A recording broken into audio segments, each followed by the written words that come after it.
Elder Gabaret, the area president, asked us to teach of teacher council meetings.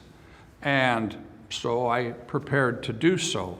And I have found that his perception and his vision was particularly inspired. As we have talked about teacher council meetings in Puerto Rico and here in the Dominican Republic, and I've seen that with COVID, there's a little bit of relaxing on that, and it's time to stand up and resurrect this effort of improving teaching in the church.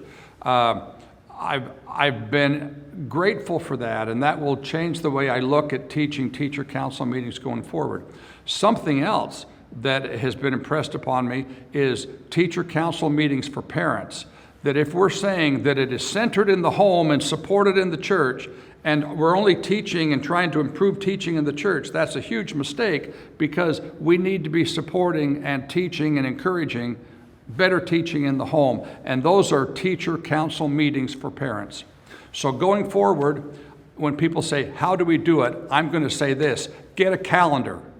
Look at your whole calendar, and you have 4 quarters. Figure out what Sundays you're going to have teacher council meetings. Figure out what Sundays you want to have teacher council meetings for parents. Plan it for the 4 quarters of the year. Take it to ward council, get their approval, and then start working on what you want to teach in these various times. And I think we can do great things to bless the church with that simple additional level of organization,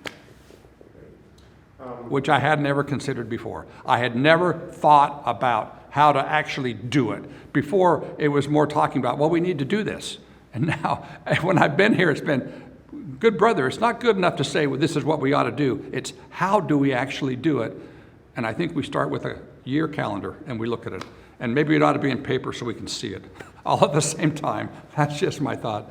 Anyway.